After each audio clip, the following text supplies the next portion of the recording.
Bienvenidos a un capítulo más de Diálogos Sensoriales. En esta ocasión, en la modalidad itinerante, seguimos en pandemia, ya casi de salida, pero bueno, estamos gracias a la tecnología de Zoom, viajando a Uruguay, a Montevideo, una ciudad bastante bonita. Ya nos platicará nuestra invitada de un poquito de cómo es. Ella es Adriana Gámbaro García, quien es doctora en química, que tiene un máster en nutrición y dietética humana, tiene diplomas en alta especialización en ciencia y tecnología de alimentos, es especialista en análisis sensorial de los alimentos, que de entrada fue una de las primeras personas de las cuales conocí en América Latina que hacían sensorial. No voy a hablar de fechas, pero bueno, ya lo iremos discutiendo. Es profesora catedrática en la Universidad de la República de Uruguay, directora del Departamento de Alimentos de la Facultad de Química de la Universidad de la República de Uruguay, fundadora y directora del área de evaluación sensorial también de la Facultad de Química desde el año de 1992. Es miembro de la comisión directiva de la carrera de Ingeniería en Alimentos, de la parte académica de posgrado de la maestría de Ciencia y Tecnología de Alimentos, y comisión de dedicación total de Facultad de Química. Cuenta con más de 100 publicaciones en revistas referadas de manera internacional y más de 250 trabajos presentados en congresos en el área de alimentos. Además de haber participado en más de 50 conferencias dictadas en temas de especialidad, ha participado en 40 proyectos de investigación en ciencia y tecnología de alimentos, de los cuales 25 ha sido responsable científico. Además, Adriana es amante de la lectura de fantasía épica, ciencia ficción y novelas policíacas. Entonces, negra, además. Exactamente. Adriana, bienvenida. Me da muchísimo gusto que hayas aceptado participar con nosotros. Bienvenida. No, muchas gracias a ti por la invitación, Iván, realmente. Sí, hace muchos años que nos conocemos. Ya nomás cuando dicen que soy desde los años 90 fundadora del área de evaluación sensorial, uno empieza a sacar los números, ¿verdad? Exactamente. Bueno, pero vamos a dejar ahí mejor. Sí, no, nada más me acuerdo esas épocas donde hay que mandar un fax para poder decir si vamos o no. Hacer la reserva del hotel para el Sensiber de Uruguay. No, te cuento algo peor que yo siempre le cuento a mis estudiantes de posgrado. Yo cuando hice mi tesis de doctorado, me acuerdo que si quería un artículo científico lo tenía que pedir en la biblioteca de la facultad y me cobraban $17. Entonces yo lo que hacía era viajaba a otro país, me encerraba varios días en la biblioteca, fotocopiaba todos los artículos y me volvía con la valija llena de papeles. Hoy en día te sentás, pones en un buscador las palabras claves, te baja todo. No tienen idea hoy en día los chicos de las ventajas que tienen realmente. En el celular, caray, además, o sea, ni siquiera en un Claro. computador. Sí, totalmente. Wow. Oye, ¿cómo empiezas en sensorial? ¿Por qué sensorial? ¿Cómo fue tu inicio? ¿Cómo empiezo en alimentos? Tú sabes que mi carrera de grado es química farmacéutica. Nunca pisé una farmacia, ni un laboratorio farmacéutico. Y en el último año de la carrera de grado estaba la materia bromatología. ¿Eh? Y cuando yo hice bromatología, o sea, como que se me abrió el mundo de los alimentos. Además, yo trabajaba, esto muy poca gente lo sabe, yo trabajaba dando clases de repostería y decoración de tortas. Ok, qué rico. O sea, ya tenía una vinculación con el mundo de los alimentos, lo que pasa es que no sabía que en la carrera de químico farmacéutico existía esa materia, bromatología. Entonces, bueno, como que me enamoré y dije, no, yo quiero agarrar para este lado. Y en esa época, estamos hablando de los años 80, no existía la ingeniería de alimentos en Uruguay. No existía, la ingeniería de alimentos comenzó por el año 1993, recién. Entonces terminé mi carrera, yo ya estaba involucrada en la cátedra de bromatología, que después se convirtió en ciencia y tecnología de alimentos, de Facultad de Química, y dije, la única forma de formarme realmente es ir a hacer un posgrado. Entonces me postulé a una beca, me salió la beca y me fui a España, a Valencia, al Instituto de Agroquímica y Tecnología de Alimentos, a hacer mi posgrado en de ahí viene mi diplomado en alta especialización en ciencia y tecnología de alimentos. ¿Y a quién conozco y tengo como profesores ahí? A Elvira Costel y a Luis Durán, que fueron mis maestros de evaluación sensorial, y fue tomar el curso con ellos. Yo dije, esto es lo que me quiero dedicar. Intenté hacer mi tesis de posgrado con ellos, pero en ese momento no estaban tomando alumnos, entonces me fui para el lado de color, hice una tesis de posgrado, tal vez que si bien tenía algo de sensorial, era más para la parte de color que otra cosa, y bueno, cuando volví a Uruguay, que no existía el análisis sensorial, me dediqué en cuerpo y alma a promocionarlo, a desarrollarlo, a empezar a hacerlo conocer por la industria, a empezar a armar el primer curso de grado que se dictó para Ingeniería de Alimentos en el año 1995. Dicté el primer curso de evaluación sensorial, y desde ese momento ha seguido creciendo la cosa aquí en Uruguay. Claro. Sí, bastante, caray. En ese sentido, ¿qué tan... Vaya, tú cuando conoces a Elvira o a Luis, y antes de entrar a su clase, porque bueno, seguramente leíste sensorial, ¿qué pensabas que era eso de evaluación sensorial? No, la verdad que en ese momento estaba tan abrumada de cursos y de clases y de cosas que había que estudiar, que era terrible, porque el diplomado del IATA era muy famoso, era muy duro, duraba un año nada más, pero estaba mucho mejor considerado que las maestrías que se dictaban en ese momento, era muy duro. La verdad que yo no pensé nada, o sea, me metí, me mandé para las clases, y bueno, fue como amor a primera vista. Claro. Sí. ¿Qué tan fácil fue dejar Uruguay? Así de, me voy. Porque en muchas ocasiones, bueno, quizá no ahora, porque ya es más fácil irse de viaje a una especialidad, pero en tu momento, ¿qué fue lo más difícil de dejar? No, para nada. O sea, porque yo me fui sabiendo que iba a volver. Yo tenía ese convencimiento de volver. Capaz que es diferente cuando tú te vas, no sé, a buscar nuevos horizontes, quedarte buscando trabajo por Europa, o haciendo un doctorado. Me acuerdo que en su momento me habían ofrecido hacer un doctorado, y no, yo sabía que quería volver a Uruguay. Ahí volví a Uruguay, volví a trabajar en la Cátedra de Ciencia y Tecnología de Alimentos, y empecé mi doctorado en química bajo la tutela de Emma Wittig, ¿eh? La maestra chilena de evaluación. O sea que imagínate los profesores que tuve yo. Súper buenos. Palabras No, mayores. claro. ¿Y qué tan difícil fue llegar a Uruguay con esta tecnología, esta ciencia que ay, es probar y ya? ¿Cómo fue ese proceso para ti? Eso sí fue bastante duro, porque yo volví a trabajar te digo, en la Cátedra de Ciencia y Tecnología de Alimentos, y a empezar un trabajo de hormiga, ¿eh? Y al mismo tiempo vino un profesor israelí a Uruguay a dar un curso de evaluación sensorial. ¿Viste esas cosas que confluyen en el momento adecuado? Joran Maleski se llamaba, y lo dio en el LATU, en el Laboratorio Tecnológico del Uruguay. Y él necesitaba una persona para que lo ayudara en el curso, sobre todo a la preparación de las prácticas. Y bueno, no sé cómo caí yo, me contrataron con un contrato por 3 meses para ayudarlo a preparar todo el curso. Bueno, se dictó el curso, y me quedo después como trabajando en forma honoraria en el LATU, mientras seguía trabajando en Facultad de Química, con el objetivo de empezar a abrir el LATU. Cuando se construyó, construyeron una sala de evaluación sensorial preciosa, que la utilizaban los empleados de limpieza como comedor y para guardar los sacos y las mochilas. Entonces, bueno, yo lo saqué a todos y empecé el trabajo. Ahora, ¿qué pasó?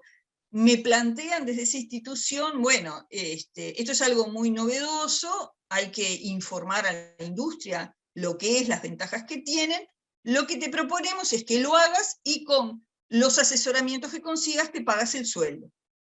Entonces yo dije, para hacer eso para ellos, lo hago para la Universidad de la República. Entonces, me quedé en la Universidad de la República, con un cargo en esa época de grado 2, con 40 horas semanales, y empecé desde la Cátedra de Ciencia y Tecnología de Alimentos a dictar las primeras charlas, los primeros cursos. Mira, me acuerdo que la primera sala de degustación la conseguí, era un espacio chiquitito que tenía la cátedra de matemática y los tuve que echar, y me quedé, y estuve 2 años trabajando para una empresa desde Facultad de Química para conseguir el dinero para arreglar y armar ahí la primer sala de degustación que tuvimos en Facultad de Química. Así que fue todo un trabajo de hormiga, de hormiga, de hormiga y de crecimiento, y de, bueno, y presentar proyectos. O sea, yo siempre digo, o sea, estoy muy agradecido a la universidad que me abrió las puertas, pero nunca me dieron un peso para nada. Un peso, el peso del peso uruguayo, ¿viste? Sí, sí, Nunca sí, me dio no. dinero para nada. O sea, todo lo que tengo, los 2 laboratorios, las oficinas, todo el equipamiento que tenemos ha sido gracias al trabajo nuestro. O sea, postular proyectos, a trabajar para la industria, muchos asesoramientos para la industria, que bueno, la gran ventaja es que el dinero ese que te entra, tenés como libertad de utilizarlo en tu propio grupo. Bueno, y así hemos ido creciendo. Qué gran satisfacción. Digo, ahorita si volteas pensando en ese proceso, debió de haber sido muy satisfactorio, ¿no? Quizá, ok, está el laboratorio, ya tenemos una mesa, ya Claro, vamos a comprar una computadora para hacer los ANOVAs, ya no a mano. Y de repente ya tenemos posibilidad de automatizar y luego ya hacemos más. O sea, todo ese camino, híjole, debe de ser muy satisfactorio. claro. Los primeros años que dicté el curso de evaluación sensorial, le hacía hacer a los alumnos a mano la loba. Claro. No, Me es algo que odiaron debemos muchos. hacer siempre. Pero claro, pero hacían todas las cosas a mano. Imagínate hoy en día que haces un clic en un programa y ya te sale todo. Sí. Sí, no, no, yo siempre digo, soy como la madre de la evaluación sensorial en Uruguay. Qué Y después, bueno, padre. otra cosa muy buena fue cuando se creó la RIEPSA, la Eso. Red Iberoamericana de Propiedades Sensoriales de Alimentos, que tuvo sus cosas buenas, sus cositas malas, pero lo mejor de todo es que nos permitió interaccionar a todos los que estábamos empezando en la evaluación sensorial en Latinoamérica. Sí. Ahí conocí a Guillermo Hoff, de Argentina, gran amigo realmente, del cual aprendí muchísimo a lo largo de todos los años que tuvimos de relación. Está jubilado Guillermo ahora, no sé Que si ya has está pensado en entrevistado, ¿eh? entrevistarlo. No, ya ¿Ya lo está. Ya entrevistaste? está entrevistado, Bueno, sí.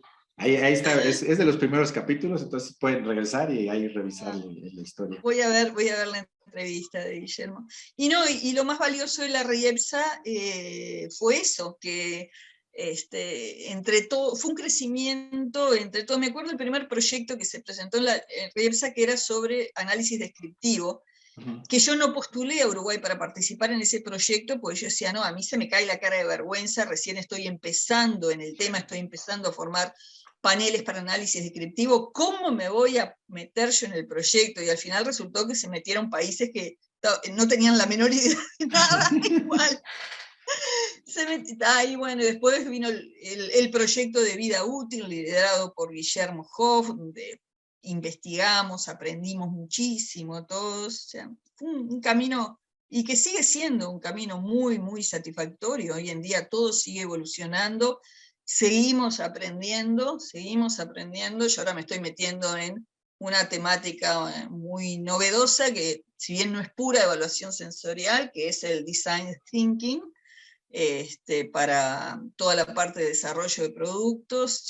Bueno, uno sigue aprendiendo. Igual, es más, tengo yo una broma que tengo un listado de cosas para hacer en mi próxima vida, porque creo que Okay. en esta no me va a dar, entonces estoy anotando, a ver si me acuerdo para cuando reencarne, seguir haciendo todos los pendientes. No, pero creo que vivimos en un mundo, el mundo de los alimentos, que es fascinante, realmente. Estamos Totalmente. aprendiendo día a día, realmente. Sí, qué padre esa lista, ¿eh? ¿Cómo la irás a compartir contigo mismo? Bueno, vamos a No ver. sé, no, Muy bien. Oye, en este andar de construcción de laboratorios, regresar de Europa, generar estas conexiones de RIEPSA, ¿tienes alguna memoria, alguna experiencia sensorial que digas, híjole, a partir de aquí fue un parteaguas, o sea, fue algo donde si dudaba que iba a ser sensorial, a partir de aquí ya no? ¿Tienes ese momento? Que nunca dudé. Ok. Amor a Que primera nunca, vista. o sea, es como una característica en mi vida, o sea, mira, te hago un cuento. ¿Tú sabes lo que es el chikung? No. Bueno, me voy a prender la luz porque está, no, mejor no la prendo, que está mucha luz, está oscureciendo aquí. El Qigong es una rama de la medicina tradicional china que utiliza el movimiento Ok. para prevenir enfermedades, sanar enfermedades. Es parecido al Tai Chi. Es lo que te ¿Sí? iba a El Tai decir. Chi Ok. sí, abrazo. O sea, cuando vos ves a los chinos en las plazas moviéndose, lo que están haciendo es Qigong. Uno Ok. piensa que están haciendo Tai Chi porque es lo más popular, Comercial. lo más comercial. Ahí va. Entonces, cuando empezó la pandemia, yo estaba haciendo yoga y quería hacer un instructorado de yoga, y apareció en Facebook un instructorado de Tai Chi, de Qigong. Dije, voy a ir a ver qué es. Y fui, y cuando vuelvo a casa le digo a mi esposo, esto es lo que voy a hacer el resto de mi vida. Ok. Junto con Wow. la evaluación sensorial, o me voy a dedicar a full cuando me jubile. Pero, Sí. o sea, mi vida ha sido eso, o sea, un poco un fluir, un dejarme llevar, pero tener caminos claros. Entonces, nunca dudé en dedicarme al análisis sensorial, sobre todo porque lo que más creo que me fascinó es que en Uruguay no había nada. Ok. O Ok. sea, fue una construcción de cero Exacto. realmente. Entonces, por eso esa parte si se puede llamar, de relación muy sólida entre esta carrera sensorial y tu vida, ¿no? O sea, es Ah, como padrísimo, ¿no? Qué buena onda. Oye, pues, interesante. Bueno, ok, entonces, ¿qué ha sido lo más difícil desde el punto de vista sensorial en tu carrera? En el sentido de, no sé, alguna metodología, la parte estadística, la parte de interaccionar con los consumidores, con los jueces. ¿Hay algo que digas? No, lo más duro para mí siempre es trabajar para la industria, sobre todo formar paneles de jueces sensoriales en la industria. Porque tú a nivel de investigación, a nivel de asesoramiento, manejás vos los tiempos. Nosotros los paneles sensoriales que tenemos en Facultad de Química está principalmente formados por docentes, funcionarios, o sea, gente que está como comprometida con el trabajo. Ahora, cuando vas a una empresa a formar paneles de jueces sensoriales, principalmente para control de calidad o para I+D, y yo he formado en Venezuela, en República Dominicana, en Panamá, bueno, y en Uruguay, o sea, en muchísimas empresas grandes.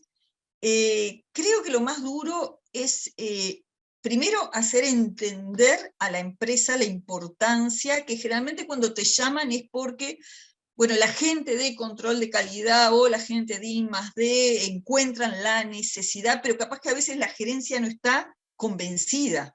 Claro.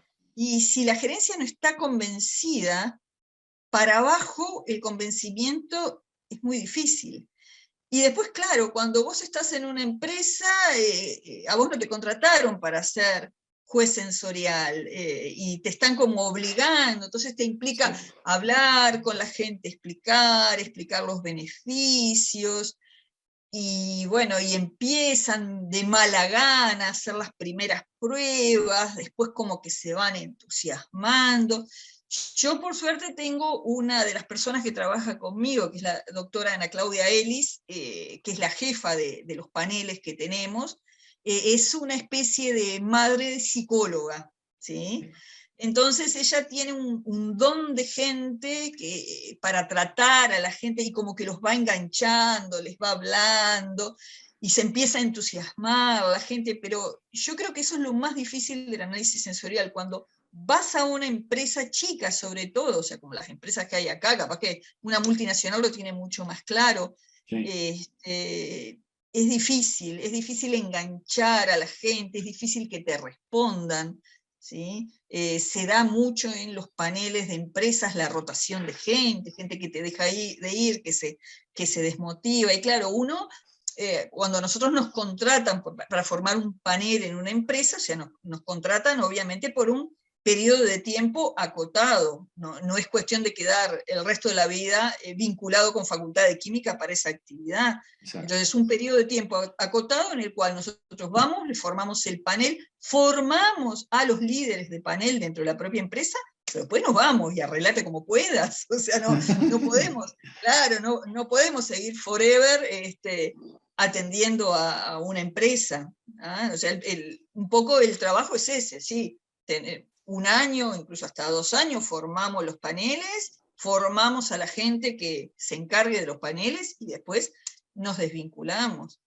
Y eso en empresas chicas también es muy difícil. Me acuerdo, es la empresa de licores más grande que hay aquí en Uruguay, que tuvo un proyecto muy grande, compraron un homogenizador de altas presiones. Porque ellos hacían, uno de sus productos era licor de dulce de leche, ¿tá? Y ellos querían hacer algo parecido al Baileys. Entonces compraron el homogenizador de altas presiones y se pensaron que ponían por un lado los ingredientes, tocaban un botón y le salía por otro el producto impecable. Bueno, imagínate, cuando vieron que no era así, se armó un proyecto, estuvimos 2 años trabajando en ese proyecto, y en el marco de ese proyecto estaba la formación de un panel de jueces para control de calidad de licores. Y la empresa era muy chiquita, muy chiquita. Entonces, primer prueba sensorial con 14 candidatos, la prueba de los 4 sabores fundamentales, solo la pasa una persona. ¿Sí? ¡Qué estrés! Respirás hondo y decís, ¡buah! Vamos a seguir para adelante. Y estáis. Y un trabajo que estaba planificado para 6 meses nos llevó 2 años. Wow. 2 años de entrenamiento del panel. Sobre todo es desgastante muchas veces para la gente de las empresas, porque, vuelvo a decir, nadie contrata como en otras industrias, en la industria de cosméticos, por ejemplo, las industrias grandes de cosméticos, los jueces sensoriales están contratados y les pagan y hacen un trabajo diario de varias horas pago.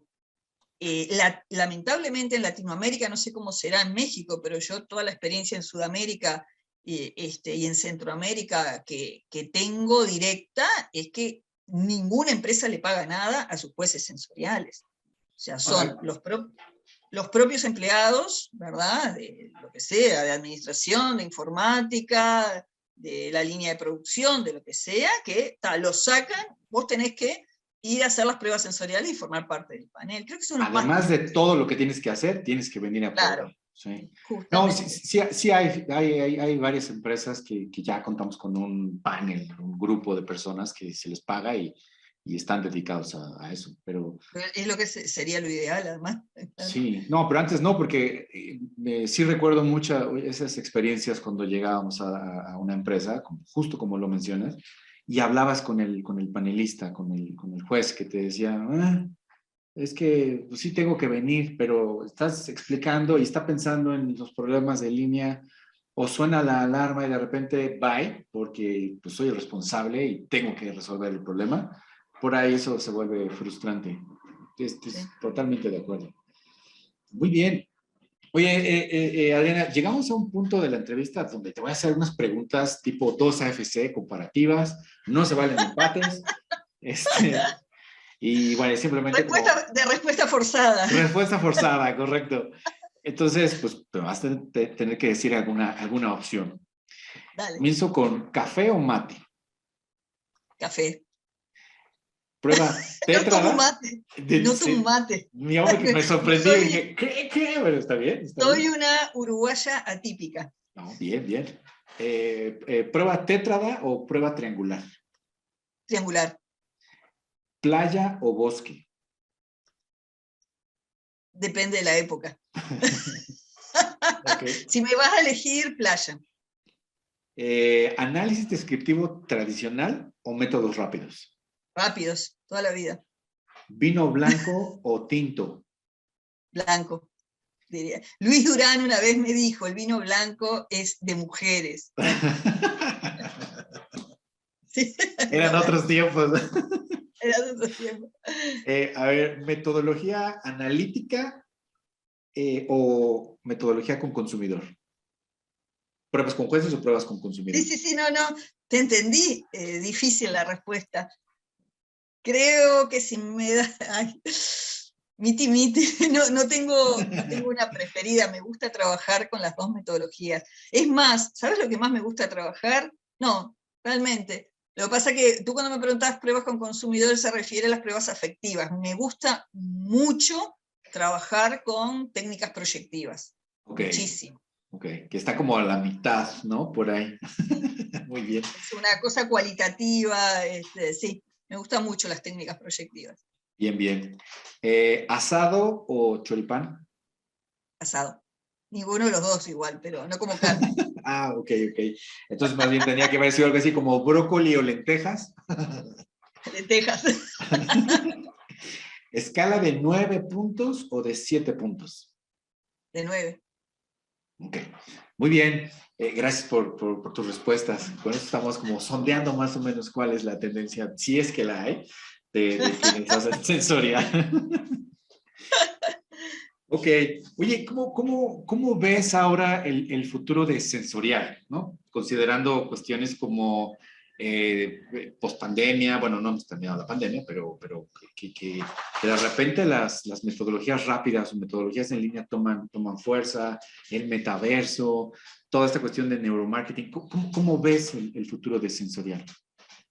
Sí, y bueno, mira, primero que la pandemia nos obligó a reconvertirnos. Por ejemplo, nosotros que trabajábamos mucho con focus group, empezamos a aprender a hacer focus group online, que nos llevó todo un proceso de aprendizaje. Teníamos todos los asesoramientos que hacemos para la industria, empezamos a hacerlo en la modalidad testing home, con un trabajo terrible en el cual le llevábamos las muestras a la casa, a los consumidores, filmábamos un video explicativo de cómo realizar la prueba, ¿sí? Y ellos desde su celular o computadora o tablet accedían a la boleta y completaban, o sea, y muchas de esas cosas ya llegaron para quedarse, ya llegaron para quedarse. Ahora yo el futuro de la evaluación sensorial la veo principalmente la evaluación sensorial aplicada. Y aplicada sobre todo al diseño de productos novedosos. O sea, hoy en día se está pensando que una de las carreras del futuro va a ser el de desarrollador de alimentos o el diseñador de alimentos. Entonces, en todas esas etapas de diseño, de desarrollo, lo sensorial tiene un peso importantísimo de cero. Y justamente lo que hay que ir es... A mí me ha llamado la atención, por ejemplo, que en los últimos años no han aparecido metodologías descriptivas rápidas nuevas.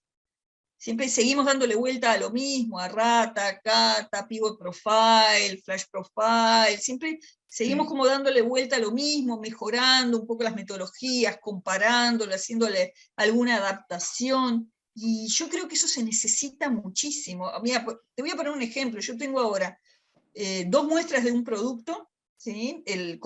Elaborados con distinto proceso de producción, y tengo que hacerle un descriptivo rápido. Yo no tengo una técnica para hacer un descriptivo rápido de 2 muestras. ¿Ves? O sea, ¿cómo hago? Necesito en una sola sesión tener una idea, un pantallazo que me dé mi panel de jueces sensoriales sin que tener la necesidad de probarlo yo, o también los puedo probar yo, los puede probar Ana Claudio, los puede probar cualquier otro de mi grupo, y decir, estos sí diferencian en tal cosa. No, yo quiero algo más formal, algo con el panel. ¿Puedo hacer una prueba de diferencia? Sí, me va a dar que es diferente. Puedo hacer un test triangular ampliado que me va a orientar hacia la diferencia. Pero creo que hay todavía muchos baches metodológicos aplicados a situaciones puntuales, que es interesante seguir explorando, seguir trabajando, seguir publicando, ¿sí? y aplicado sobre todo para mí a desarrollo de productos, ¿no? O diseño, más que desarrollo, diseño de productos. Sí, ¿tú crees entonces que gracias, por decirlo de alguna forma, a la pandemia, esta metodologías sensoriales se flexibilizaron? Porque antes era como, no, la tengo que hacer con jueces y ya, y solamente estas. Y el gráfico de araña solo es para cuestiones analíticas, por ejemplo. Y lo que tengo que hacer con consumidor es otra cosa. Y ahora es como, oye, hay Lo que pasa muchas es que cosas. yo creo que no es un tema de la pandemia, se venía flexibilizando hace varios años, dado porque, a ver, ¿cuántas veces yo me pasé 6 meses formando un panel de jueces sensoriales para hacer análisis descriptivo para un proyecto puntual y después se terminó el proyecto y quedó en la nada? Y no siguió trabajando ese panel. ¿Para qué? A ver, es algo que yo le digo a mis alumnos. Para mí, hoy en día, el panel de jueces sensoriales tiene sentido para control de calidad. Si tú tenés una empresa que necesitas hacer control de calidad, me parece fenómeno tener un panel de jueces sensoriales altamente entrenado, que no solamente te va a servir para control de calidad, te va a servir para I+D, te va a servir para hacer análisis descriptivo de los productos, te va a servir para hacer cambios en la formulación, comparación contra la competencia, lo que quieras hacer. ¿Tá? Pero para cosas puntuales, ¿tá? Y sobre todo, las industrias están desarrollando productos novedosos. Si estoy desarrollando un producto, ¿qué hago? No, pará, porque voy a tardar 3 meses en formar el panel para algo que no sé ni lo que va a hacer. Exacto, bien. Entonces, creo que la evolución del análisis sensorial ha pasado por eso, por adaptarse a las situaciones reales, y no como en los años 90 o a principios de los 2000, que era descriptivo para esto, consumidores para esto otro. Hoy en día está esa interfase de poder trabajar con jueces semientrenados, de poder pedirle al consumidor que te diga los descriptores, que te diga las emociones, que te diga sus sentimientos. Sí, creo Fíjate, que va por ahí, me parece. si tocas dices un término que hay cierto debate, ¿no? Que es esta parte de semi-entrenado. En algunos casos, bueno, en mi concepto es como un semidoctor, un semi-arquitecto, donde pues no es un juez. O sea, no, más bien deberíamos de llamarlo como un evaluador y no, para no meternos en problemas. Sí, los nombres, o sea, el semi-entrenado viene de la traducción del inglés que se usa mucho. Yo personalmente considero el juez semi-entrenado cuando es un juez descriptivo de un producto, o sea, que tiene habilidades sensoriales, que tiene sus sentidos desarrollados, que puede hacer análisis descriptivo de un producto y de repente lo utilizas para otro, Sí. para el. Ay, te perdí. De esa manera. Por ejemplo, Sí. nosotros en Facultad de Perdón, Química pero tenemos, hubo un glitch, entonces, sí, me apareció un cartelito que su conexión a internet es inestable. porque, y Pero yo justo se veo, cortó en donde decías que utilizabas un juez entrenado de un producto y de repente ya no escuché. no, que te decía que, a ver, según mi concepto, porque hay distintos conceptos de jueces semi-entrenados. Por ejemplo, un concepto de juez semi-entrenado es la persona que está continuamente probando productos, aunque no haya tenido un entrenamiento formal. Por ejemplo, un chef, un catador de vinos sin ser juez de análisis descriptivo de vinos, ¿sí? Un sommelier, ¿no? Un sommelier, por ejemplo, se puede considerar un juez semi-entrenado. ¿Okay? Yo personalmente el concepto de juez semi-entrenado lo prefiero manejar con jueces descriptivos, o sea, jueces sensoriales que fueron entrenados para análisis descriptivo para un producto. Entonces, son personas que tienen habilidades sensoriales, son personas que tienen sus sentidos desarrollados, son personas que han desarrollado un vocabulario sensorial, pero no han sido entrenados específicamente para otro producto. Y para mí son los que te dan los mejores resultados. Sí, traen esa estructura, manejo de escala, etcétera. Ahí va. Es que hay muchas, he visto varias, no muchas, varias publicaciones donde ese concepto del semientrenado es alguien que pasaba por ahí, que le explico, Sí. que le hago pruebas de determinación de gustos básicos y ya, es un juez semi-entrenado, y no necesariamente. Entonces, qué bueno que lo mencionas en el sentido de, oigan, hey, si van a usar ese concepto, traten de definirlo para que quien lea esa información esté o no más en línea con lo que están tratando de explicar, ¿no? Vaya.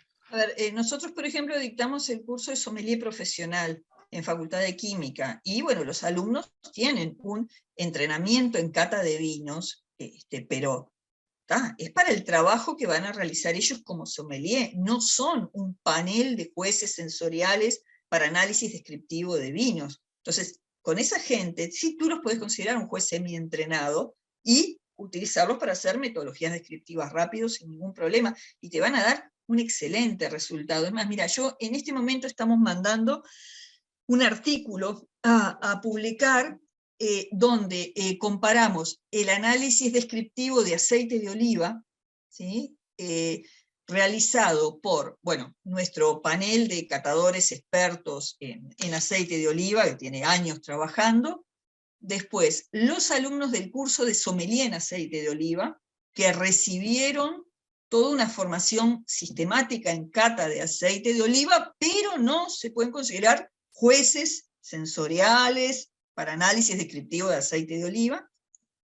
Hicimos el mismo estudio con Flash Profile, lo hicimos con sommelier de vinos y con consumidores comunes y corrientes que no tienen la menor idea de nada. Y tú sabes que los resultados de los sommelier de aceite de oliva y los de sommelier de vino fueron muy interesantes. El pobre consumidor no dijo cualquier cosa. Claro, sí.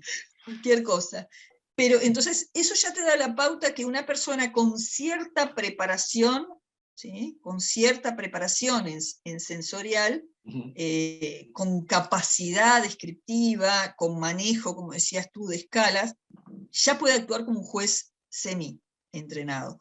Y otra cosa que te voy a decir, que esto capaz que no es políticamente correcto, pero cuando uno ve las publicaciones que te dicen que hacen técnicas como el napping con consumidores y le da fantástico, yo siempre digo, uno publica lo que le da bien.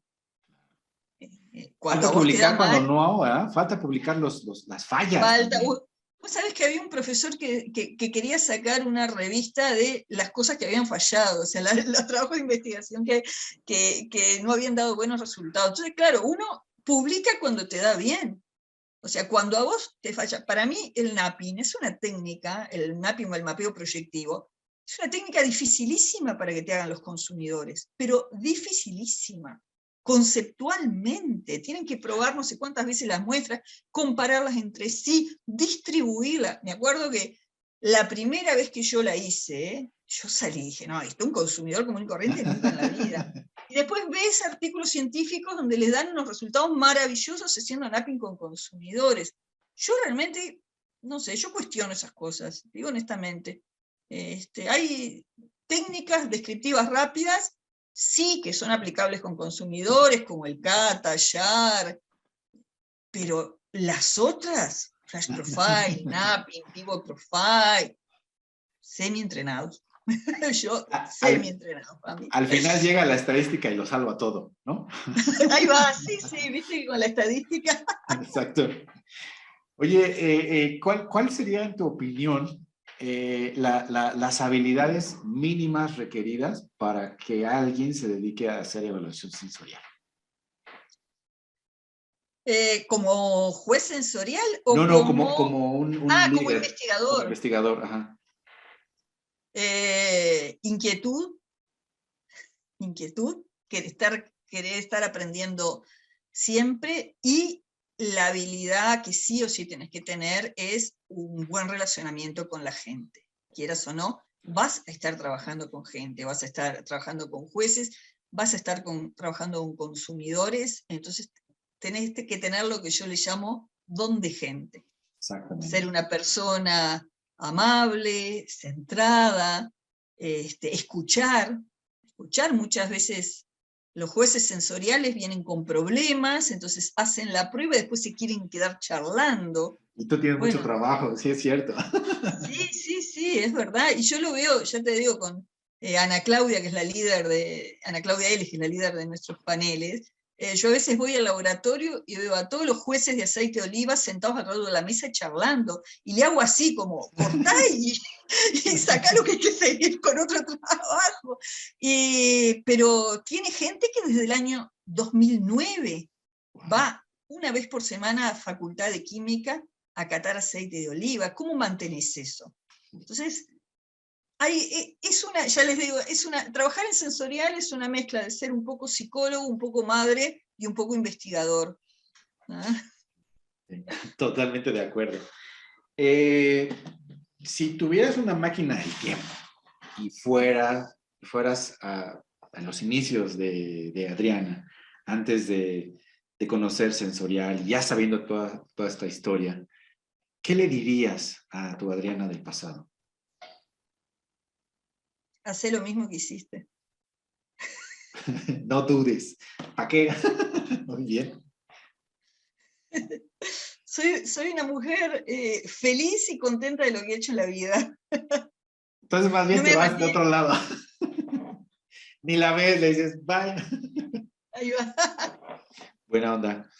Oye, ¿algún libro, publicación, póster que te gustaría recomendarle, ya sea a esa persona que está empezando en sensorial o que ya tenga gran camino y pues esté buscando alguna referencia? ¿Tienes algún libro sensorial favorito?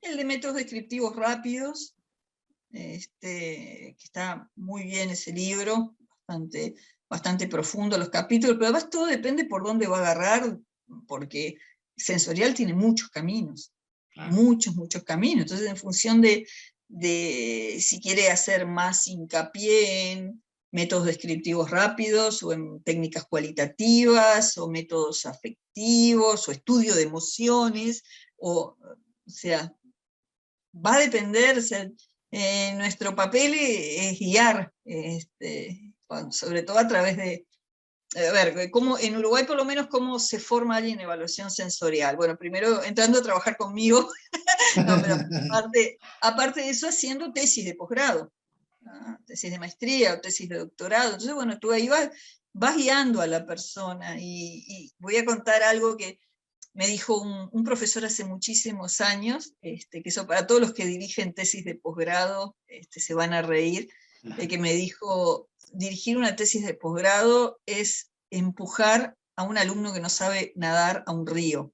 Y si ves que se está ahogando, estirás la mano y lo sacás. Si no, dejás que aprenda a nadar solo.